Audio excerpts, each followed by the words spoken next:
आज है महानवमी और आज बैठाएंगे कन्या।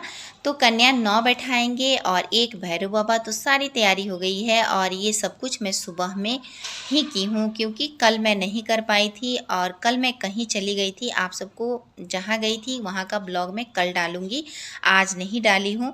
तो यहाँ देखिए सब कुछ हो गया है और पिछले साल मैं अलग अलग कलर लेकर आई थी हेयर बैंड, लेकिन इस बार लाल, पीला और गुलाबी लेकर आई हूँ जो कि कन्याओं को यही कलर पसंद आता है।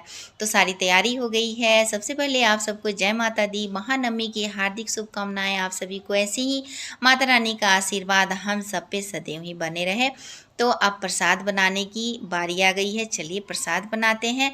और यहाँ देख सकते हैं चना जो है रात में मैं भिगो दी थी, तो थोड़ी सी चना मैं निकाल के रख दे रही हूँ खोइच भरने के लिए और बाकी चने को मैं उबाल ली हूँ।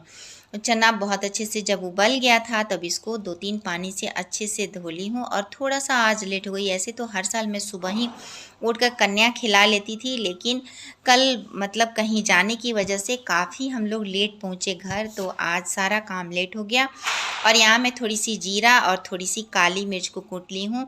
ये चना में बहुत ही स्वादिष्ट लगता है। तो चलिए प्रसाद बनाने के लिए अब चूल्हे पे मैं कढ़ाई चढ़ा दी हूँ और इसमें थोड़ी सी घी डाली, घी भी गर्म हो गया था। थोड़ी सी इसमें मैं डाल रही हूँ हींग, इससे बहुत ही अच्छा टेस्ट आता है। और अब इसमें दो दो ही डाल रही हूँ मैं हरी मिर्च। पिछले साल क्या हुआ था ना कि मैं 3-4 हरी मिर्च डाल दी थी और इससे मतलब बच्चों को बहुत ही ज़्यादा तीखा लग रहा था और खूब सारा पानी मांग मांग कर पी रहे थे। तो मैं इस बार सोच रही हूँ कि कम तीखा बनाऊँगी। अब देखिए इसमें चने डाल दी मैं, बॉयल चना, और ये मतलब 2 मिनट में बन के तैयार हो जाता है। थोड़ी देर इसको भून ले रही हूँ और इसमें अब काली मिर्च और जीरा जो कूट के रखी थी ना वो डाल लेंगे। इससे बहुत ही अच्छा टेस्ट आता है, आप लोग भी एक बार ज़रूर ट्राई कीजिएगा। और अब इसमें मैं डाल रही हूँ सेंधा नमक। तो आज का जो प्रसाद है सेंधा नमक में बनता है। और जैसे पहले मैं मतलब बनाती थी ना, तो पहले चने मैं नहीं बनाती थी, लेकिन 10-12 साल से जब से मैं इधर आई हूँ देहरादून तब से मैं चने ज़रूर बनाती हूँ, क्योंकि ये प्रसाद में मतलब ज़रूर से होता है। बोला जाता है कि माता रानी का प्रसाद में मतलब चने और हलवा और पूरी ज़रूर होना चाहिए। और इसमें धनिया पत्ती डाल ले रही हूँ। तो चलिए अब इसको भुनेंगे थोड़ी देर, ज़्यादा टाइम नहीं लगता है ये बनाने में। और मतलब बच्चे भी मिल जाएंगे। अभी मुझे लग रहा है ना कि अभी 12 बज गया है और 12 बजे से मैं प्रसाद बनाना शुरू की हूँ सॉरी। तो मतलब फ़ोन कर दी थी मैं कि बच्चे आ जाएंगे, मिल जाएंगे। तो हाँ अभी तो मतलब बहुत टाइम है, बच्चे बहुत सारे मिल जाएंगे। अब मुझे कहीं ना कहीं टेंशन हो रहा था कि मैं लेट हो गई हूँ, तो इस तरह से चना भी भून ली हूँ।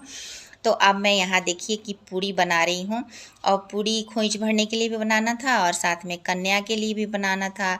तो कन्या भोज जो होता है ना मतलब ज़रूर से कराना चाहिए। इससे जो बोला जाता है ना कि मतलब फल मिलता है व्रत करने का। और यदि आप नहीं भी करते हैं ना तो भी ज़रूर बैठाना चाहिए, उससे भी फल मिलता है, ऐसा नहीं है। बहुत ही अच्छा भी लगता है घर में जब कन्या इस दिन आती है ना। तो और इस तरह से देख सकते हैं कि पूड़ी मैं एक एक करके सारे तल ली हूँ और ज़्यादा टाइम नहीं लगा था पूड़ी बनाने में, और बाकी तैयारी तो हो ही गया था। तो मैं सोची चलो फटाफट बना लेती हूँ, तो पूड़ी भी बन गया है। तो चलिए अब मैं आ गई हूँ पूजा के स्थान पे। जय माता दी। और आज जो है माता रानी बहुत ही ज़्यादा सुंदर लग रही थी और मैं लगा दी थी बिंदी। माता रानी को पीला सिंदूर, साथ में हाथों में मेहंदी और सारे श्रृंगार के सामान चढ़ा दी हूँ, और माता रानी को एक चुनरी भी चढ़ा दी हूँ।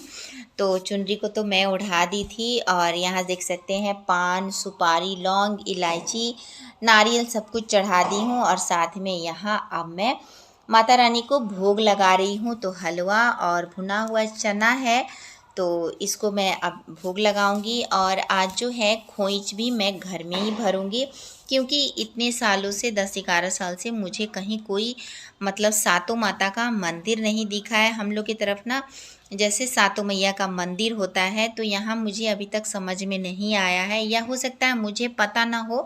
तो मैं क्या करती हूँ ना कि घर में ही खोइच भर देती हूँ माता रानी का नाम लेकर। और एक थाली में आप देख सकते हैं पूड़ी मैं रख रही हूँ। तो 7 जोड़ी पूड़ी बना ली थी, और साथ में यहाँ देख सकते हैं चना है, बतासा है, और इसमें लौंग, इलायची और अक्षत मैं डाल के माता रानी का खोंच भर दी हूँ और इसमें मैं चढ़ा दी हूँ अड़हुल का फूल, जो कि आज काफ़ी मिल गया था। बहुत ही अच्छा लग रहा था पूजा करने के बाद मुझे, तो सारे भगवान का भोग लग गया था। अब क्या करी हूँ ना कि पूड़ी पे मैं सिंदूर लगा रही हूँ, मतलब ये ज़रूर से लगता है सिंदूर। और अब माता रानी को भी एक बार सिंदूर लगाऊंगी मैं, और खुद के भी प्रसाद में सिंदूर लगाऊंगी माता रानी को लगाने के बाद।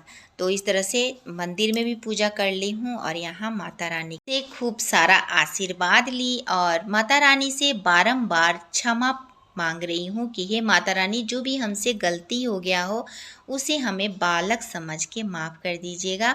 तो चलिए, माफ़ी तो मांग ली हूँ माता रानी से और इतने में आ गई हैं सारी कन्याएं। तो कन्या को मैं बैठा ली हूँ, सारी तैयारी हो गई थी। तो पूजा छोटी हो या बड़ी हो तो तैयारी तो करनी पड़ती है। तो यहाँ देख सकते हैं सबको मैं कन्या भोजन करवा दी हूँ और सभी अब उठ रहे हैं। सबके पाँव में मैं कलर भी लगाई थी, महावर, सबको रक्षा सूत्र बांधी थी और सभी को भोजन कराने के बाद जो भी मैं लेकर आई थी सामान वो सारे कुछ दी। अब यहाँ सबको एक एक करके मैं सर अपना इनके पाँव पे रखकर सबसे आशीर्वाद ली और सबसे यही बोल रही थी कि मुझे आप लोग यही आशीर्वाद दीजिए कि आप लोग को मैं हर साल बुलाऊं और इसी तरह से कन्या बैठाऊं।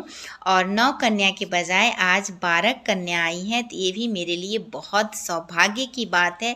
मैं बहुत ज़्यादा खुश हो रही थी और भैरव